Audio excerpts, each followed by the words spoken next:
Hello students, good morning. How are you? I believe you are safe at your homes. Today we are going to start male reproduction system. Reproduction system के बारे में और next video में आपको मैं और explain कर दूंगा.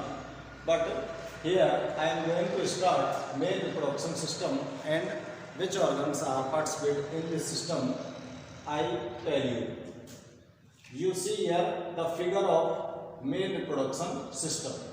आप यहाँ पर ये जो फिगर देख रहे हो, ये जो डायग्राम देख रहे हो मेल रिप्रोडक्शन सिस्टम का, इस फिगर के अकॉर्डिंग ही हम मेल रिप्रोडक्शन सिस्टम को एक्सप्लेन करने जा रहे हैं.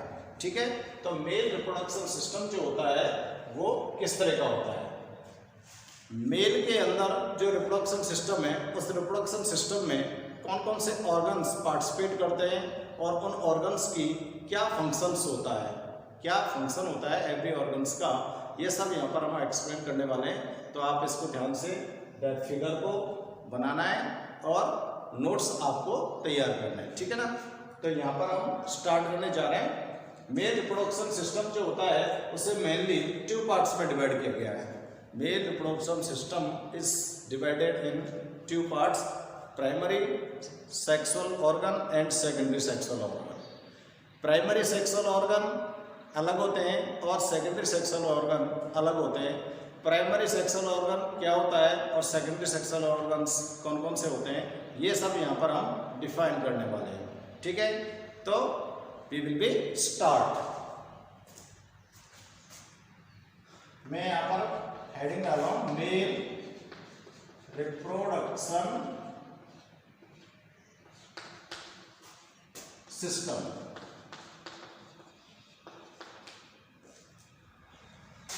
This system is mainly classified in 2 parts as primary and secondary sexual organs. Male reproduction system को 2 पार्ट में डिवाइड कर दिया है, प्राइमरी और सेकेंडरी सेक्सुअल ऑर्गन्स. अब यहाँ पर आप अपने डायग्राम में देखिए. ठीक है ना, हम डायग्राम में देखते हैं. ये मैंने लिखा है टेस्टिस. ये क्या होता है, टेस्टिस. टेस्टिस जो है ये कहां पर होते हैं और टेस्टिस का क्या रोल होता है रिप्रोडक्शन सिस्टम में, ये यहां पर नोट करेंगे. टेस्टिस जो होते हैं वो आपकी बॉडी के अंदर प्रेजेंट होते हैं और टेस्टिस प्रेजेंट होते हैं स्क्रोटम में. टेस्टिस कहां पर प्रेजेंट है, स्क्रोटम में. स्क्रोटम जो होता है ये आपके एब्डोमिनल कैविटी के आउट पार्ट में स्टेबल होते हैं. आपकी जो एब्डोमिनल कैविटी होती है, ये जो स्टमक वाला पार्ट होता है, पेट वाला जो हिस्सा होता है, उसको एब्डोमिनल कैविटी बोलते हैं. और इसके निचले हिस्से में जो स्क्रोटम प्लेस्ड होते हैं और स्क्रोटम के इनर पार्ट में कौन होते हैं, टेस्टिस होते हैं.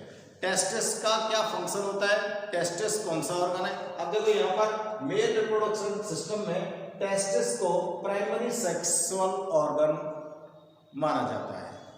तो प्राइमरी सेक्सुअल ऑर्गन हमारा कौन सा हो गया, टेस्टिस. प्राइमरी सेक्सुअल ऑर्गन्स जो होते हैं वो स्मॉल होते हैं शेप में और ये गोनेड्स को फॉर्म करते हैं.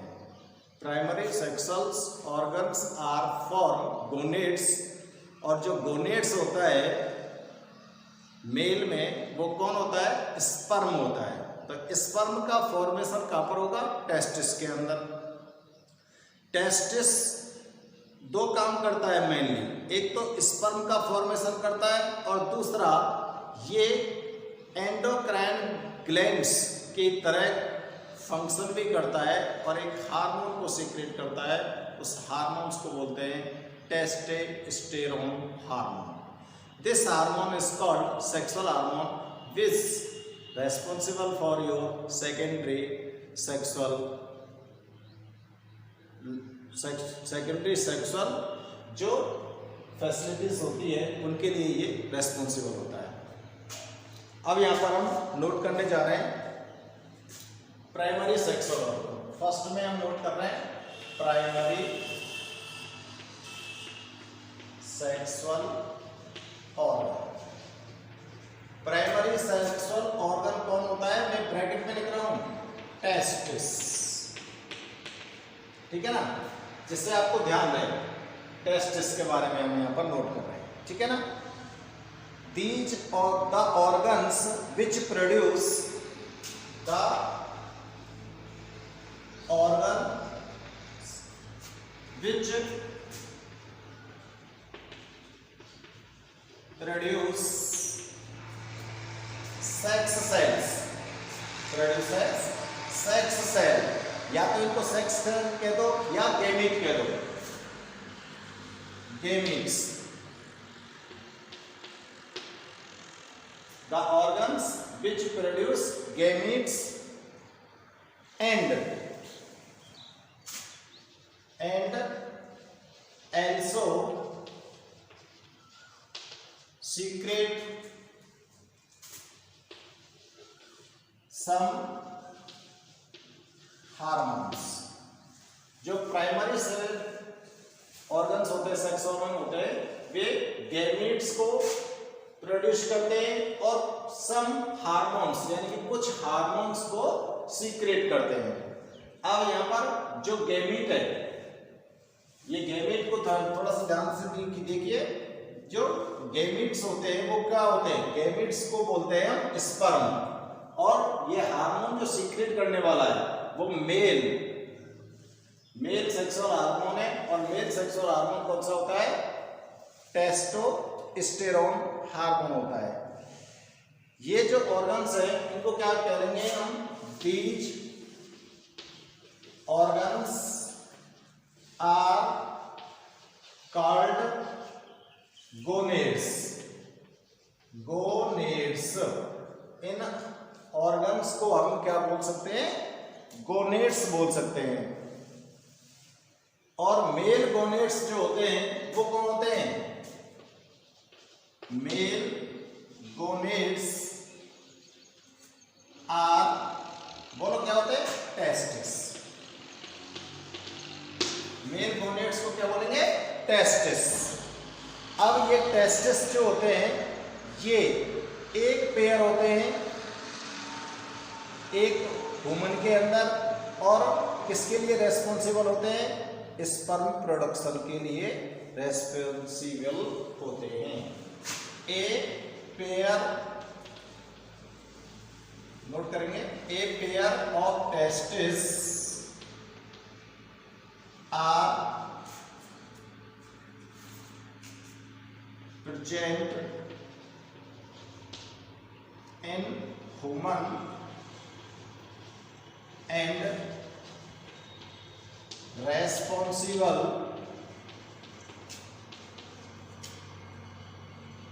to produce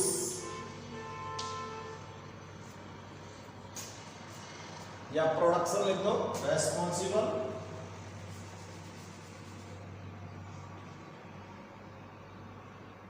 for production, production लिखा हुआ है, ढंग से लिख देते हैं, responsible for production of sperms.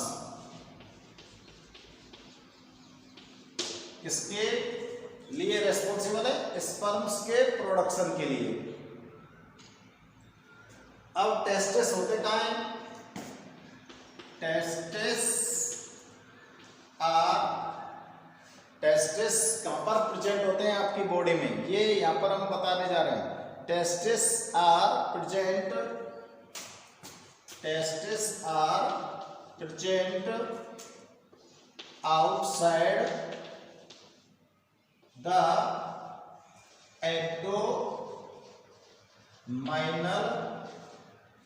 abdominal cavity of the body, आपकी बॉडी जो होती है उसकी जो एब्डोमिनल कैविटी है उसके बाहर प्रेजेंट होते हैं कौन? टेस्टिस। किसके अंदर? In a pouch like structure called, pouch like structure called scrotum. तो ध्यान दीजिए, टेस्टिस जो होते हैं वो कहां पर प्रेजेंट है? आपकी एब्डोमिनल कैविटी के आउटसाइड में। हमारी जो बॉडी की एब्डोमिनल कैविटी है ना उसके आउटसाइड में प्रेजेंट होते हैं। किसके अंदर? In a pouch like structure, एक थैली नुमा संरचना होती है जिसको क्या बोला जाएगा? स्क्रोटम बोला जाएगा। स्क्रोटम के अंदर टेस्टिस प्रेजेंट होते हैं। अब ये टेस्टिस क्या काम कर सकते हैं? देखो, टेस्टिस के दो पार्ट होते हैं। Each testis consist of two part. Each testis consists of two parts. One part, जिसमें से एक भाग जो होता है, one part produce sperm and second which act an endocrine gland. One part produce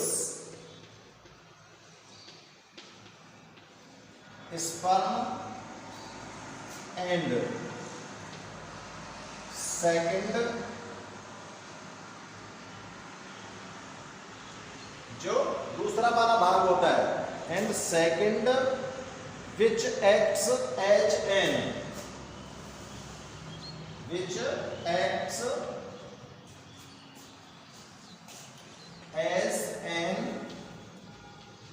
endocrine gland and secrete a hormone called, क्या बोलेंगे hormone को?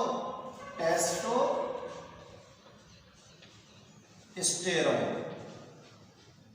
जो ये हार्मोन होता है ये सेक्सुअल कैरेक्टर्स के लिए रेस्पॉन्सिबल होता है। सेकेंडरी जो सेक्सुअल कैरेक्टर्स होते हैं उनके लिए रेस्पॉन्सिबल कौन सा होता है? टेस्टोस्टेरोन। Testosterone hormone. ये आपका प्राइमरी सेक्सुअल ऑर्गन के बारे में मैं यहां पर नोट कर रहा हूं। आप दोबारा से इसको ध्यान से देख सकते हैं और इसको समझ सकते हैं। देखो फिगर पर ध्यान दीजिए, ये वाला पार्ट क्या है? टेस्टिस है, ठीक है ना। ये जो टेस्टिस है, ये टेस्टिस किसके अंदर प्लेस्ड है? स्क्रोटम के अंदर प्लेस्ड है। टेस्टिस कहां पर प्रेजेंट है? स्क्रोटम के अंदर। अब ये स्क्रोटम जो है, ये स्क्रोटम इन टेस्टिस को लेकर आपकी बॉडी में कहां पर प्रेजेंट होता है? ये आपकी जो एब्डोमिनल कैविटी है, देखो यहां से ये जो पार्ट है, इसका ऊपर वाला जो पार्ट होता है वो एब्डोमिनल कैविटी है, और ये एब्डोमिनल कैविटी यहां पर आकर खत्म हो जाती है, और ये आपकी लेग स्टार्ट हो रही है यहां से, ठीक है ना। यहां से आपकी लेग स्टार्ट हो रही है। तो एब्डोमिनल कैविटी का ये आउट पार्ट हो गया। आउट पार्ट में कौन प्रेजेंट होता है? स्क्रोटम। और स्क्रोटम के अंदर कौन प्रेजेंट है? टेस्टिस। टेस्टिस जो होते हैं वो एक पेयर होते हैं, यानी कि दो टेस्टिस होते हैं आपके स्क्रोटम के अंदर, आपकी बॉडी से बाहर लटके हुए हैं, ठीक है ना। तो देखें, और the organs which produce gametes, वे अंग जो गैमीट्स को प्रोड्यूस करते हैं, and also secrete some hormones, और कुछ हार्मोन्स का स्रवण करते हैं। These organs are called gonads. इन अंगों को, इन ऑर्गन्स को क्या बोलेंगे आप? गोनेड्स बोलते हैं। और मेल के अंदर जो गोनेड्स होते हैं वो कौन होते हैं? टेस्टिस होते हैं। मेल में, यानी कि जो भी मेल होते हैं उन सबके अंदर जो गोनेड्स होंगे यानी कि गोनेड्स कह सकते हो आप, या तो आप गोनेड्स कह दो या फिर प्राइमरी सेक्सुअल ऑर्गन कह दो, एक ही बात होती है। तो ये लंबा नाम था प्राइमरी सेक्सुअल ऑर्गन और गोनेड्स इसका शॉर्ट नेम है, तो इसलिए मैं यहाँ पर गोनेड्स वर्ड यूज कर रहा हूँ, ठीक है ना। तो these organs are called gonads. Male gonads को आप क्या बोलोगे? टेस्टिस बोलोगे। A pair of testis are present in human. आप व्यक्ति के अंदर, एक आदमी के अंदर कितने टेस्टिस प्रेजेंट है? एक pair, and responsible for production of sperms. और ये जो टेस्टिस होते हैं ये किसके लिए रेस्पॉन्सिबल होते हैं? स्पर्म फॉर्मेशन के लिए। स्पर्मों का फॉर्मेशन कहां पर होगा? टेस्टिस के अंदर। Testis are present outside the abdominal cavity. ये जो टेस्टिस होते हैं ये आपके एब्डोमिनल कैविटी जो होती है शरीर की, उसके बाहर प्रेजेंट होते हैं। किसके अंदर? In a pouch like structure, एक थैली नुमा संरचना में। इस तरह से एक पाउच बना हुआ है, उस पाउच के अंदर यहाँ पर टेस्टिस रखे हुए हैं, ठीक है ना। जिसको क्या बोलते हैं? उस पाउच लाइक स्ट्रक्चर को स्क्रोटम बोलते हैं। पाउच लाइक स्ट्रक्चर को क्या बोला जा रहा है यहाँ पर? स्क्रोटम। ईच टेस्टिस, अब यहाँ पर मैंने ईच वर्ड लगाया टेस्टिस के लिए क्योंकि टेस्टिस एक पेयर है, दो टेस्टिस हैं। Each testis consist of two part. जो टेस्टिस होता है उसके दो पार्ट होते हैं। इसका एक पार्ट तो स्पर्म का प्रोडक्शन करता है और दूसरा पार्ट जो होता है वो एंडोक्राइन ग्लैंड की तरह काम करता है। और एंडोक्राइन ग्लैंड की तरह काम करके वो क्या सीक्रेट करेगा? एक हार्मोन्स का सीक्रेशन करेगा और वो हार्मोन क्या कहलाएगा? टेस्टोस्टेरोन हार्मोन कहलाएगा। और ये टेस्टोस्टेरोन जो हार्मोन होता है ये सेकेंडरी सेक्सुअल जो कैरेक्टर्स होते हैं उनके लिए रेस्पॉन्सिबल होता है। और सेकेंडरी सेक्सुअल कैरेक्टर्स क्या होते हैं कि आपकी बॉडी के अंदर इस हार्मोन के सीक्रेशन के बाद ही, later on secretion of testosterone hormone, your body are is matured for sexual, ठीक है ना। आपकी बॉडी सेक्सुअली मैच्योर्ड कब होगी? जब टेस्टोस्टेरोन हार्मोन आपकी बॉडी के अंदर सीक्रेट होने लग जाएगा। उससे आपकी बॉडी के अंदर कुछ चेंजेस होते हैं। और बॉडी के अंदर जो चेंजेस होते हैं जैसे क्या होते हैं? आपके चेहरे पर हेयर्स उग जाते हैं, यानी कि दाढ़ी मूंछ आ जाते हैं, ठीक है ना। आपकी चेस्ट पर हेयर आ जाते हैं, चेस्ट पर बाल आ जाते हैं। और जो आपके सेक्सुअल ऑर्गन्स हैं, सेक्सुअल ऑर्गन्स के आसपास भी बाल आ जाते हैं। आपकी जो स्किन होती है वो स्ट्रॉन्ग हो जाती है। और योर वॉइस इज हैवी, आपकी जो आवाज होती है वो भी कैसी हो जाती है? भारी हो जाती है। तो ये सभी के सभी क्या होते हैं? सेक्सुअल कैरेक्टर्स होते हैं। इन सेक्सुअल कैरेक्टर्स के बाद you are matured mentally and physically. और इसके बाद ही हम नेक्स्ट जनरेशन को रेज करने के लिए प्रिपेयर हो पाते हैं, ठीक है ना। तो ये हार्मोन का सीक्रेट होना बहुत ही एसेंशियल होता है। Without testosterone hormone no any one sexual characters are present in your body. जिन लोगों के अंदर ये हार्मोन्स बहुत कम सीक्रेट होता है, उस हार्मोन के एब्सेंस में उनके अंदर ये जो सेकेंडरी सेक्सुअल कैरेक्टर्स होते हैं ये प्रेजेंट नहीं हो पाते हैं, ठीक है ना। इस चीज को हमको ध्यान में रखना है। तो आप अपने जो प्राइमरी सेक्सुअल ऑर्गन्स के बारे में मैंने यहाँ पर जो नोट किया है उसको आप अपने फिगर के अंदर फिर से देख लो। Your testis are called primary sexual organ. These testis are also known as gonads. और मेल के अंदर जो गोनेड्स होते हैं वो क्या होते हैं? यही टेस्टिस होते हैं। ये एक पेयर टेस्टिस प्रेजेंट होते हैं। A pair of testis are present in a pouch like structure in outside of the abdominal cavity in our body.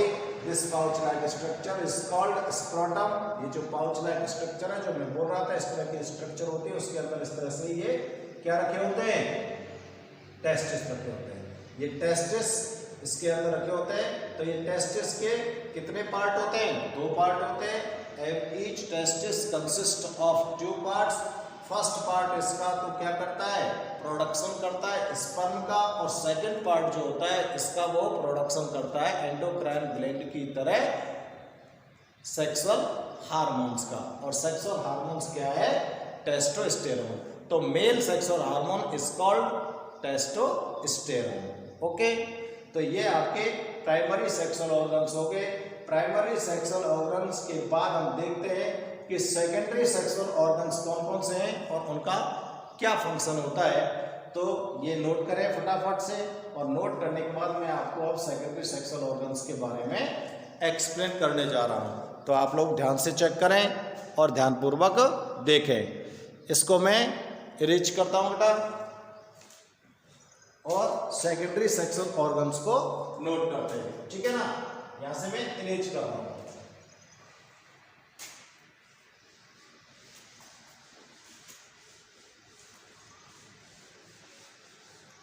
आप अपने फिगर को ढंग से बनाएंगे और फिगर के अकॉर्डिंग ही हम यहां पर टोटली जो सेक्सुअल ऑर्गन्स हैं उनका डिस्क्रिप्शन देने जा रहे हैं। ओके, तो अब हम नोट करते हैं सेकेंडरी सेक्सुअल ऑर्गन की। हेडिंग डालता हूं secondary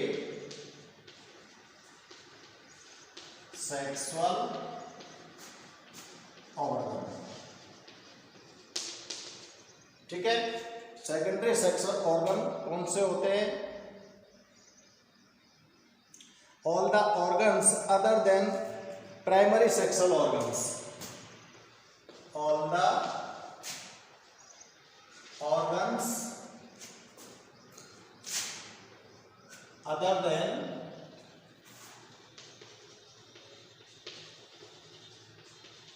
primary sexual organ, primary sexual organ के अलावा which are involved in the reproduction system, which are the involved in reproductive system। Primary sexual organs के अलावा जितने भी अंग रिप्रोडक्टिव सिस्टम में इन्वॉल्व होते हैं उन सबको क्या कहते हैं? आर कॉल्ड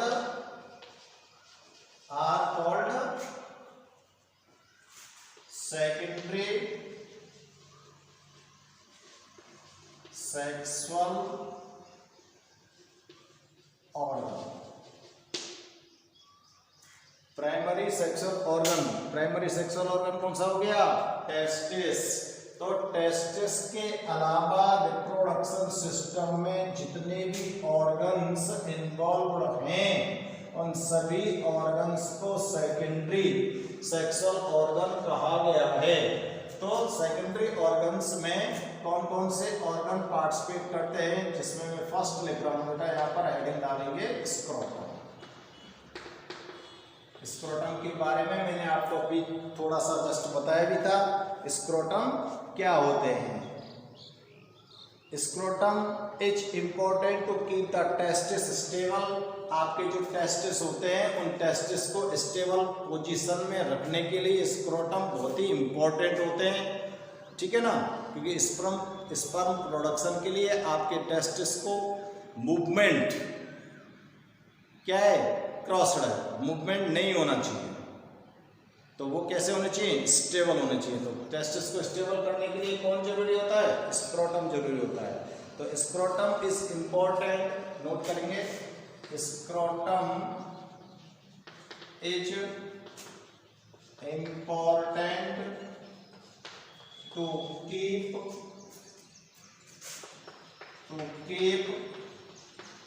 स्टेबल टेस्टिस को स्टेबल रखने के लिए स्क्रोटम बहुत ही इंपॉर्टेंट होते हैं। The sperm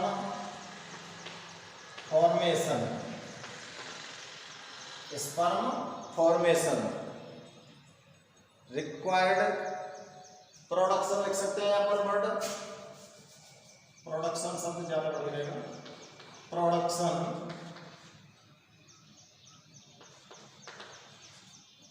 required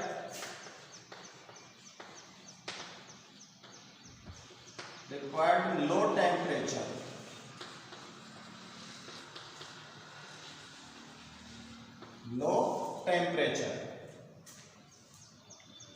temperature then the body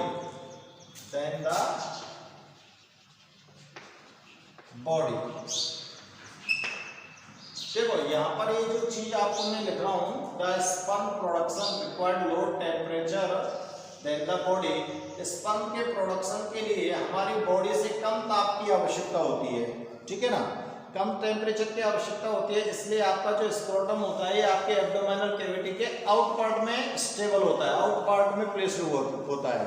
अगर ये बॉडी के अंदर होता तो इसका टेम्परेचर 37 डिग्री होता। कितना होता? 37 डिग्री होता। और 37 डिग्री पर स्पर्म का प्रोडक्शन नहीं हो सकता। तो उस स्पर्म के प्रोडक्शन के लिए इस स्क्रोटम जो होता है ये टेस्टिस को लेकर आपके एब्डोमिनल कैविटी के बाहर प्लेस्ड है। तो इसका जो टेम्परेचर होता है आपके रेस्ट ऑफ बॉडी से 2 और 3 डिग्री लेस होता है। अगर if your body has 37 degree temperature then your scrotum has 34 और 35 डिग्री सेंटीग्रेड टेम्परेचर। इस टेम्परेचर पर ही स्पर्म का प्रोडक्शन हो सकता है। 37 डिग्री टेम्परेचर पर स्पर्म का प्रोडक्शन नहीं हो सकता। तो स्पर्म का प्रोडक्शन रेगुलरली होता रहे इसके लिए आपके जो टेस्टिस हैं वो स्क्रोटम के अंदर एब्डोमिनल कैविटी के बाहर यानी कि बॉडी से बाहर प्लेस्ड होते हैं, ठीक है ना।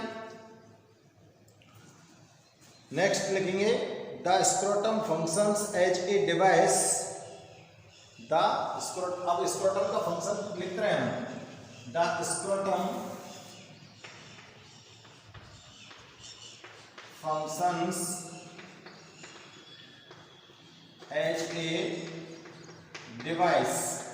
आपका जो स्क्रोटम होता है वो एक डिवाइस की तरह काम करता है विच regulate the temperature of the which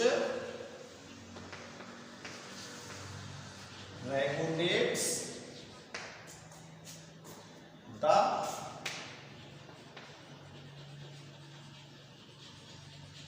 temperature of testis। ये किसके टेम्परेचर को रेगुलेट रखता है? टेस्टिस के टेम्परेचर को रेगुलेट रखता है, ठीक है। अब ये जो स्क्रोटम होता है ये कैसी स्ट्रक्चर होती है? ये हमने आपको पहले बताया था, ये पाउच लाइक स्ट्रक्चर होती है। कैसी स्ट्रक्चर होती है? पाउच लाइक स्ट्रक्चर होती है। तो मैं थोड़ा सा लिख देता हूं, इट इज ए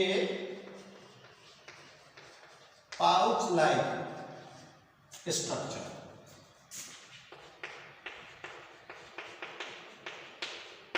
इस लाइन को चाहे तो आप फर्स्ट में भी लिख सकते हैं। तो स्क्रोटम के बारे में आप ढंग से देखिए। Scrotum is important to keep stable testis. Scrotum बहुत ही जरूरी होता है टेस्टिस को स्टेबल रखने के लिए। The sperm production required lower temperature then the body. क्योंकि स्पर्म के प्रोडक्शन के लिए आपकी बॉडी से कम टेम्परेचर की रिक्वायरमेंट होती है। The scrotum functions as a device. आपका जो स्क्रोटम होता है वो एक डिवाइस की तरह काम करता है जिसके द्वारा which regulates the temperature of the testis. जो टेस्टिस के टेम्परेचर को क्या करता रहता है? रेगुलेट करता रहता है। रेगुलेट का मतलब उसका टेम्परेचर बढ़ने नहीं देता है। और ये जो आपके स्क्रोटम होते हैं ये कैसी स्ट्रक्चर होती है? एक पाउच लाइक स्ट्रक्चर होती है। तो ये हो गया स्क्रोटम के स्ट्रक्चर। इसके बाद हम दूसरी जो स्ट्रक्चर है यानी कि दूसरा जो ऑर्गन है वो दूसरा ऑर्गन क्या होगा? देखो आपके टेस्टिस ने स्पर्म को फॉर्म कर दिया। स्पर्म कहां पर रखे? सॉरी, टेस्टिस कहां पर प्लेस्ड थे? स्क्रोटम के अंदर। अब स्क्रोटम में टेस्टिस ने स्पर्म को प्रोडक्ट कर दिया, स्पर्म का प्रोडक्शन हो गया। अब यह टेस्टिस से ये स्पर्म जो है यहां से ये मूवमेंट करेंगे क्योंकि टेस्टिस तो इनको कलेक्ट नहीं कर सकता, ठीक है ना। तो इन टेस्टिस से स्पर्म्स को ले जाने के लिए, ट्रांसपोर्ट करने के लिए यहाँ पर एक वेसल्स प्रेजेंट है, यहाँ पर एक वेसल्स प्रेजेंट है, ये ट्यूब लाइक स्ट्रक्चर, ये इसको क्या बोल रहे हैं बेटा, वास डिफरेंस, जो क्या काम कर रही है, टेस्टिस से स्पर्म को ले जा रही है और देखो लेकर कहां डाल रही है, यहां पर डाल रही है, किसके अंदर, सेमिनल वेसल्स के अंदर, ठीक है ना।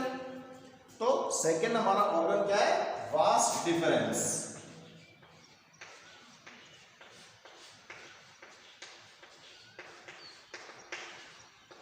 वास डिफरेंस, वास डिफरेंस क्या होती है, ये क्या करेगी, स्पर्म को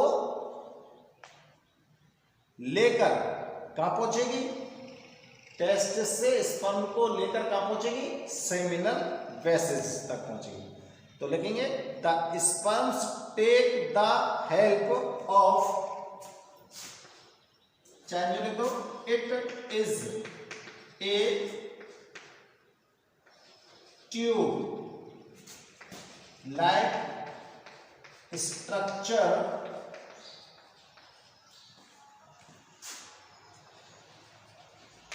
which helps to transport the sperms from testis to seminal vessels, seminal vessels।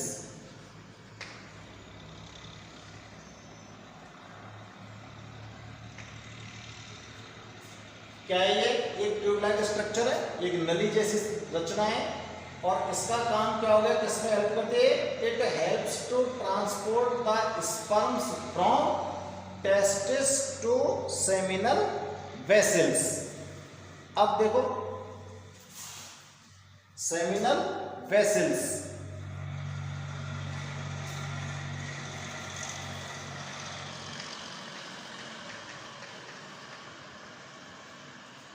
Seminal vessels के लिए ये स्पर्म को क्या करेगी, ट्रांसपोर्ट करेगी, कहां से, टेस्टिस से।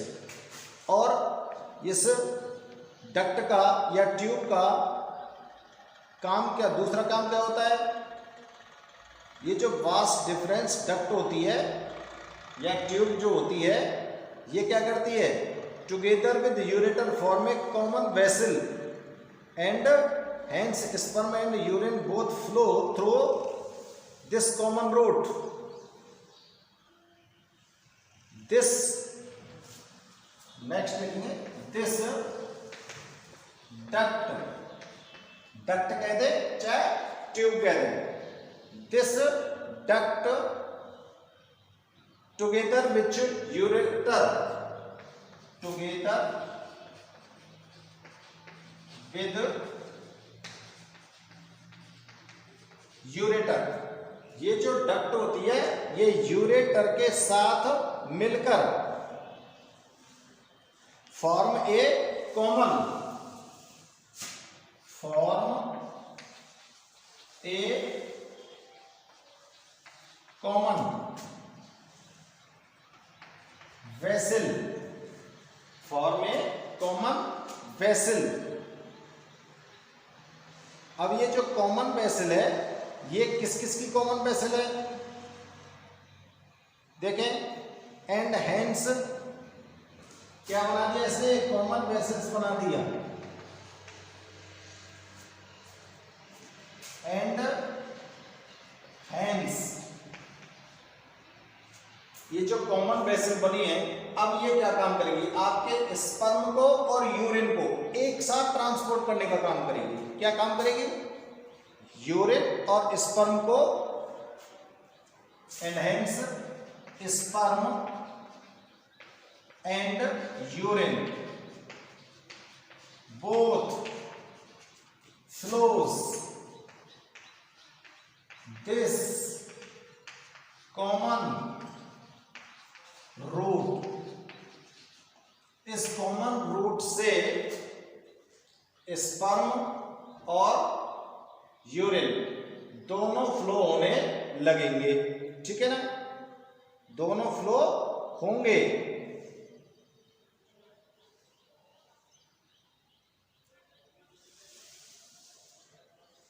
और ये इजाकुलेट, देखो फिगर में देखो,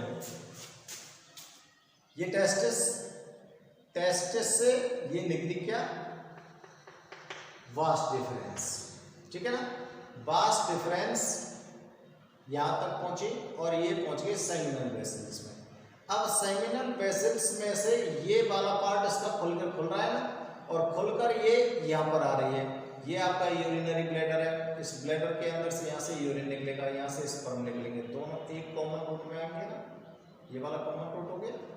और ये जो कॉमन रूट है इसको बोलते हैं हम सेमिनल, ये वेसल्स से जो स्पर्म्स यहाँ से इस वास्ट डिफरेंस के अंदर डलेंगे उस चीज को बोलते हैं हम इजाकुलेटरी डक्ट। तो ये वाला जो पार्ट है इसको बोलते हैं हम इजाकुलेटरी डक्ट, ठीक है ना, क्या बोलेंगे, इजाकुलेटरी डक्ट बोलेंगे इसको। तो यहां पर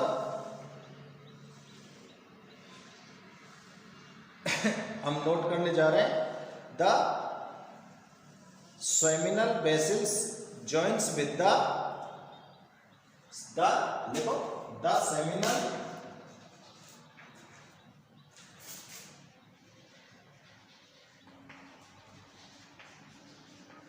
vessels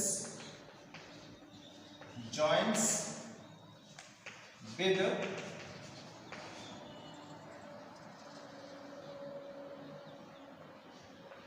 ejaculatory duct,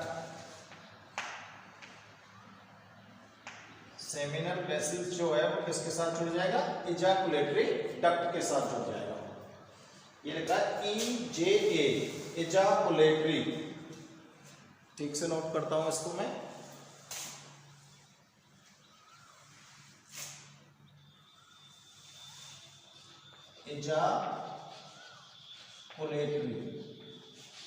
इजाकुलेटरी duct.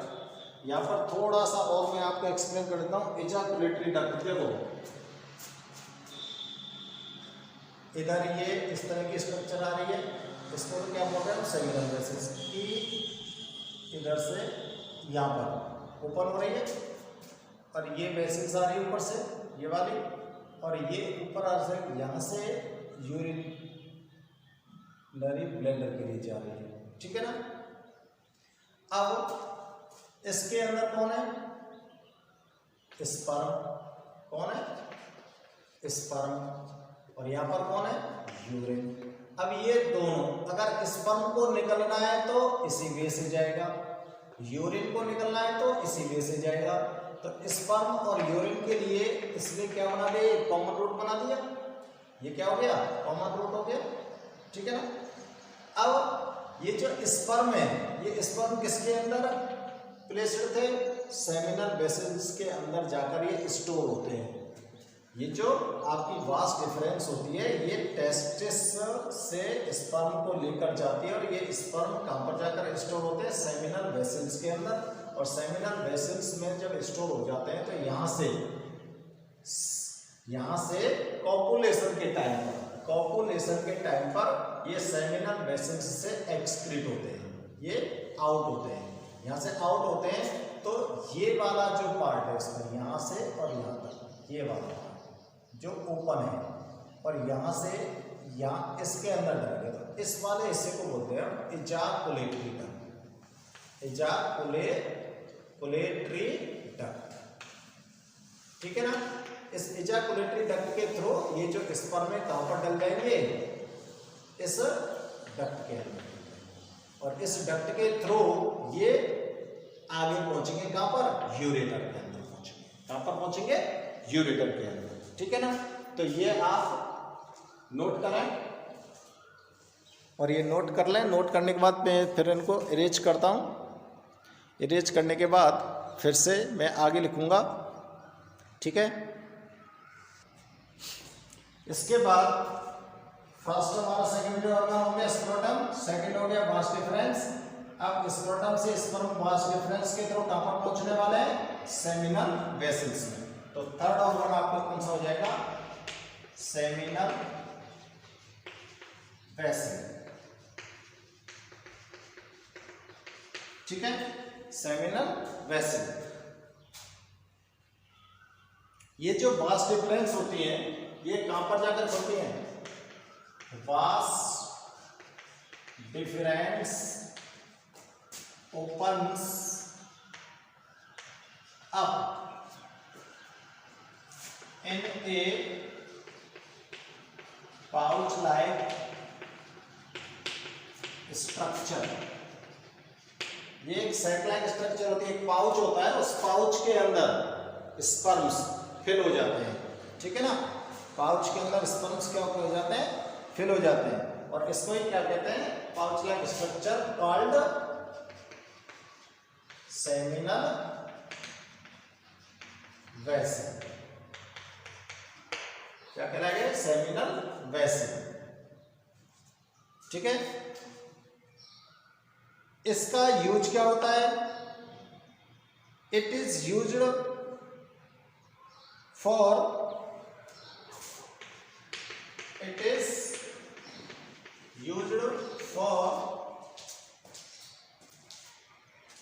storage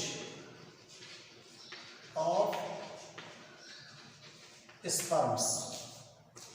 storage of sperms, ये स्पर्म्स के स्टोरेज करने के लिए इसका यूज होता है। कौन? किसका? सेमिनल वेसल्स का।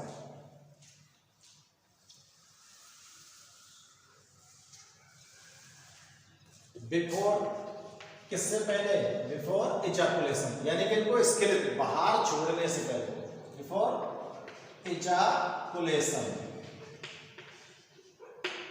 इनको हम बाहर छोड़ते हैं वाते पहले, उससे पहले इनका स्टोरेज होता है कहां पर? सेमिनल वेसल के अंदर। ठीक है ना। अब ये जो सेमिनल वेसल होता है ये एक फ्लूइड भी सीक्रेट करता है, और ये जो फ्लूइड होता है ये सीमेन फॉर्म करता है। ठीक है, it form A fluid, it forms a fluid which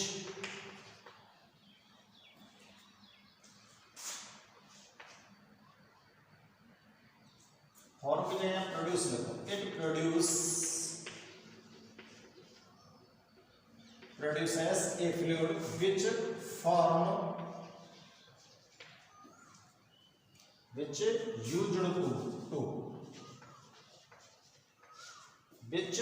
used to form semen। ये जो फ्लूइड निकालता है वो फ्लूइड किसको बनाने में उपयोग किया जाता होता है? सीमेन का। सीमेन बनता है, इसके अंदर एक फ्लूइड निकलता है जो क्या बनाने में हेल्प करता है? सीमेन बनाने में हेल्प करता है। और ये जो फ्लूइड होता है ये स्पर्म्स के लिए क्या करता है? This fluid provide swimming, movement and nourishment for sperms।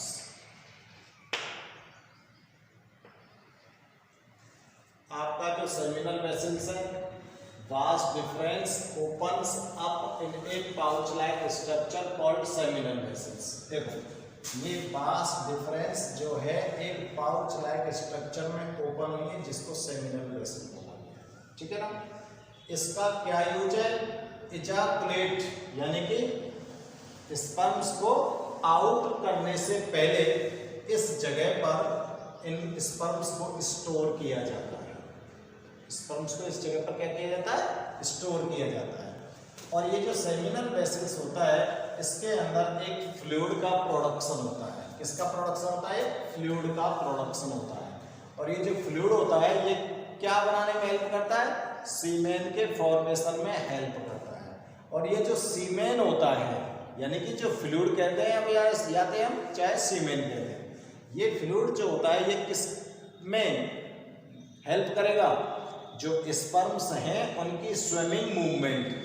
जब तक लिक्विड नहीं होगा तब तक आपके जो स्पर्म्स हैं वो कैसे मूवमेंट करेंगे, तो उस लिक्विड के अंदर ये स्विमिंग करते हुए मूवमेंट करते हैं और उसी से ये अपना नॉरिशमेंट लेते हैं। यानी कि इनको पोषण भी मिलता है, वहीं से इनको एनर्जी चाहिए क्योंकि ये एक लिविंग सेल है। स्पर्म एक लिविंग सेल होती है, तो लिविंग सेल को लाइव रहने के लिए न्यूट्रिशन चाहिए और न्यूट्रिशन से इसको एनर्जी मिलेगी और उस एनर्जी से ये लाइव रहेगा। अब जब ये जीवित रहेगा तो जीवित रहकर ये क्या करेगा, मूवमेंट करेगा। तो इसका मूवमेंट जो होता है वो कैसा होता है, स्विमिंग मूवमेंट। ठीक है ना, तो ये सेमिनल वेसल्स के बारे में हो गया। इसके बाद फोर्थ पॉइंट है prostate gland. Prostate gland, prostate gland क्या हेल्प करती है, देखो नेक्स्ट पॉइंट है आपका सेमिनल वेसल्स पे आ गए। अब कहां पर पहुंच गए हम, ये वाली प्रोस्टेट ग्लैंड, ये प्रोस्टेट ग्लैंड। ठीक है ना, देखो it is a walnut like structure, अखरोट की जैसी। It is a walnut like structure,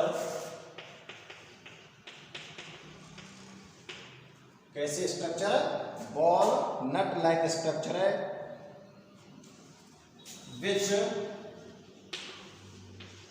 acts as an exocrine gland. ये कैसे कार्य करती है, एक्सोक्राइन ग्लैंड की तरह कार्य करती है। और ये एक फ्लूइड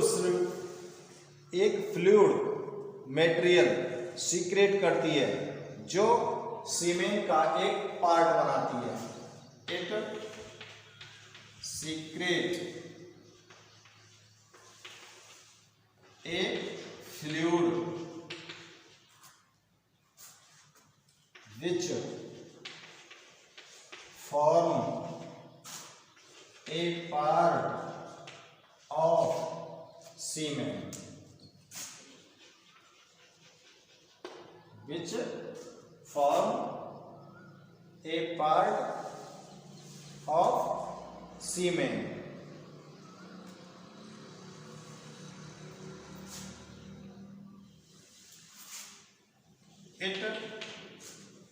इट कौन, फ्लूइड। इट हेल्प्स, ये जो फ्लूइड होता है ये क्या करता है, it helps to movement of sperms, ये स्पर्म्स के मूवमेंट में हेल्प करता है। अब देखो आपका यहाँ पर जो सीमेन बना है ना, सीमेन के दो पार्ट बने। एक पार्ट तो बनाया किसने, सेमिनल वेसल ने, और एक पार्ट बनाया किसने, प्रोस्टेट ग्लैंड ने। अब यहाँ पर मैं थोड़ा सा आपको क्लियर कर देता हूँ कि जो सेमिनल वेसल्स होता है ये जो सीमेन का जिस पार्ट को बनाता है वो पार्ट सीमेन का आपके स्पर्म्स को नॉरिशमेंट देगा, और जो प्रोस्टेट ग्लैंड जो सीमेन का पार्ट बनाती है वो जो फ्लूइड होता है वो फ्लूइड उनको मूवमेंट करने में हेल्प करता है। वैसे हेल्प तो ये भी करता है क्योंकि ये भी एक फ्लूइड ही है, लेकिन मेनली जो स्पर्म के मूवमेंट में जो स्विमिंग मूवमेंट होती है स्पर्म्स की वो किसके अंदर होती है, प्रोस्टेट ग्लैंड से निकलने वाला जो सीमेन होता है, जो फ्लूइड होता है उससे होती है। ये प्रोस्टेट ग्लैंड हो गई। इसके बाद फिफ्थ जो ऑर्गन है वो कौन सा है, यूरेथ्रा। फिफ्थ ऑर्गन कौन सा है, urethra. Urethra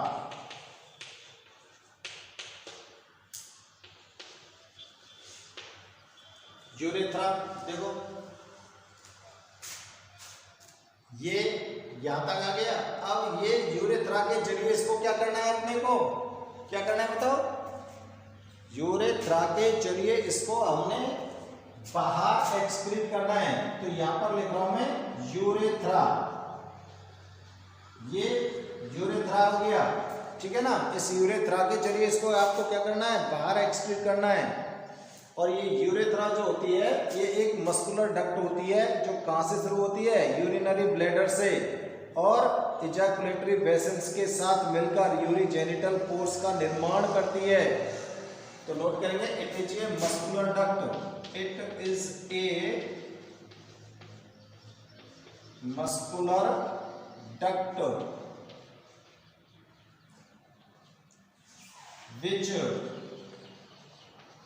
which starts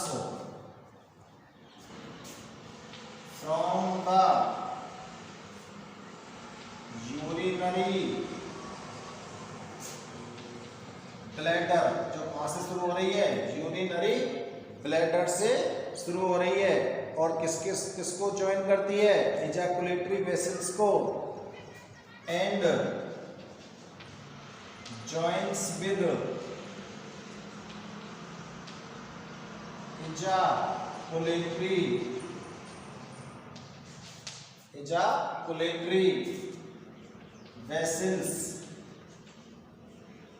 ejaculatory vessels to form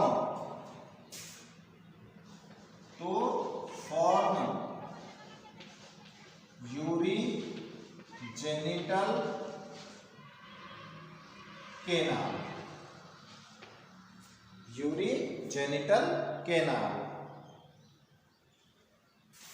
इसको लिखेंगे यूरिनो, यूरिनो, ठीक से ढंग से लिख देते हैं,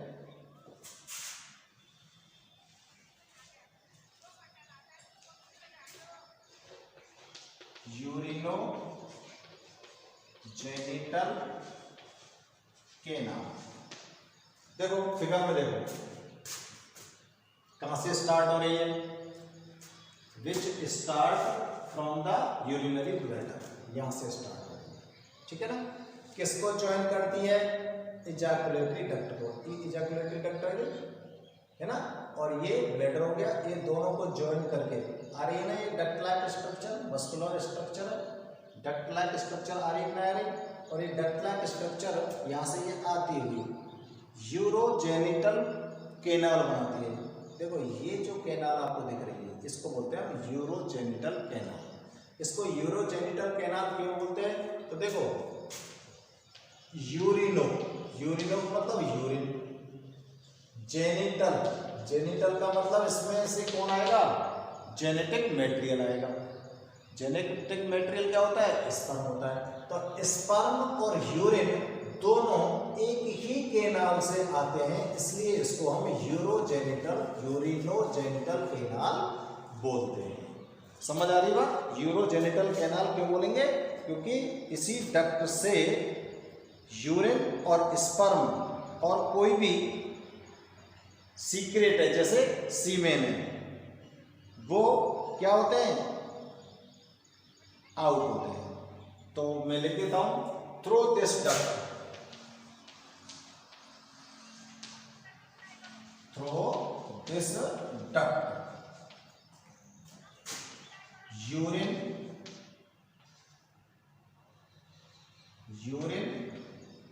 sperm and semen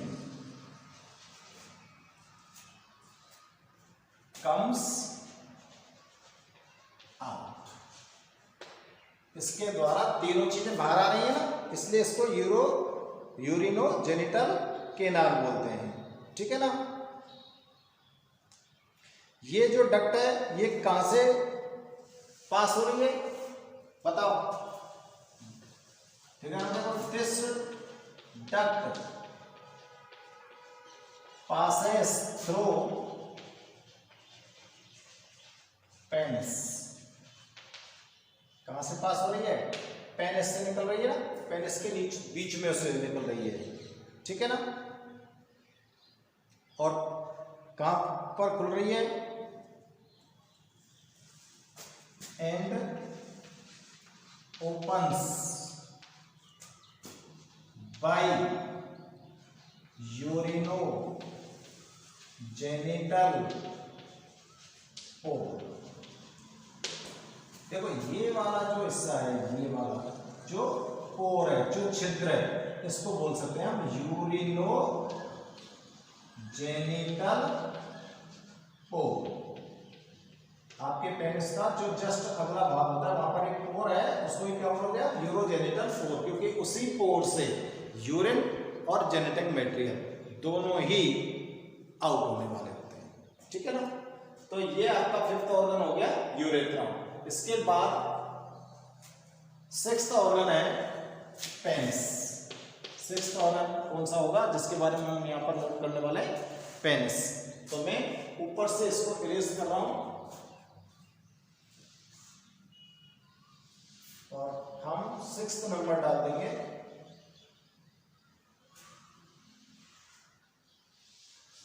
penis six number क्या है हमारा? पेनिस, ठीक है। ये क्या होता है देखो, it is a cylindrical organ,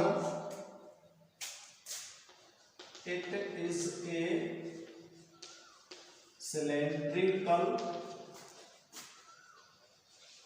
organ which located, जो कहां पर स्थित होता है? Which located pubic region, pubic region and hangs, और लटका रहता है, and hangs from the middle of scrotum,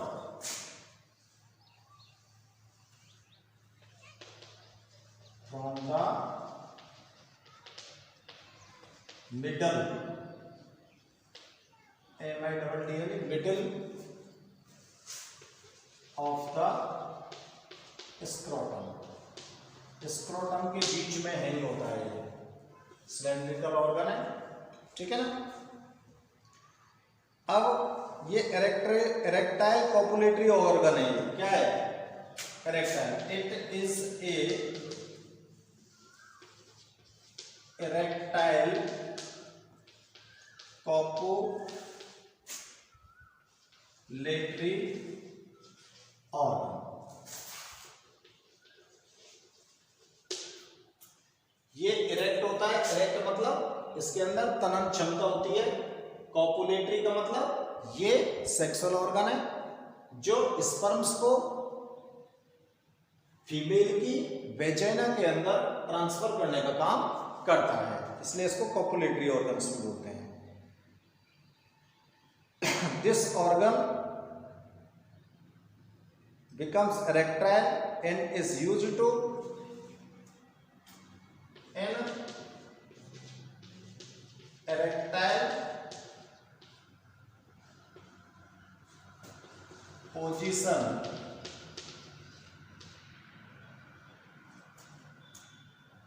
it is used to transferred, it is used to transferred या deliver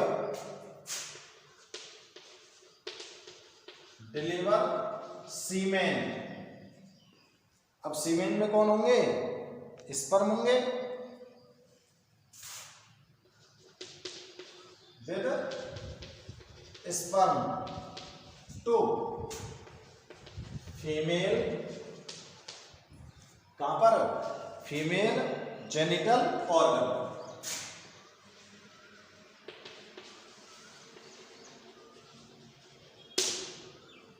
इरेक्टाइल पोजीशन में इसका उपयोग कहां पर किया जाता है? सीमेन के साथ स्पर्म को डिलीवर किया कर देता है। कहां पर? फीमेल जेनिटल ऑर्गन, ठीक है ना। अब ये जो पेनिस होता है इसका ही यूज आप करते हो यूरिन को एक्सक्रीट करने में, और इसका ही यूज करते हैं हम किसके लिए? स्पर्म को इजैकुलेट करने में, ठीक है ना। तो ये 6 ऑर्गन आपके मेल रिप्रोडक्शन सिस्टम के हैं, मेल रिप्रोडक्शन सिस्टम के हैं, ठीक है ना। तो देखो पेनिस जो होता है सिलेंड्रिकल ऑर्गन होता है, कहां पर लोकेटेड है? पेडिस रीजन में। पेडिस रीजन का मतलब आपके जस्ट ये जो पेट वाला पार्ट होता है इसके जस्ट नीचे होता है। From the middle of the scrotum, दोनों स्क्रोटमों के बीच में हैंग होता है। It is A erectile copulatory organ, ये एक इरेक्टाइल कॉपुलेटरी ऑर्गन होता है क्योंकि इसके अंदर ब्लड वेसल्स होती हैं। जब उनके अंदर ब्लड आ जाता है तो ये इरेक्ट पोजीशन हो जाता है, यानी कि ये तनन क्षमता इसके अंदर आ जाती है। और कॉपुलेटरी ऑर्गन्स क्यों बोलते हैं इसको? क्योंकि ये सेक्सुअल ऑर्गन होता है और इसके द्वारा हम डिलीवर करते हैं क्या? सीमेन को विद स्पर्म्स, कहां पर? फीमेल जेनिटल ऑर्गन्स के अंदर, ठीक है ना। तो ये आपके मेल रिप्रोडक्शन सिस्टम में पार्टिसिपेट करने वाले ऑर्गन्स हैं और ये आपका फिगर है। आप ऑर्गन्स को नोट करेंगे और फिगर को देखेंगे, ठीक है ना। ढंग से आपको फिगर भी बनाना है और आपको अपने नोट्स भी लिखने हैं। Okay, note down. Thank you.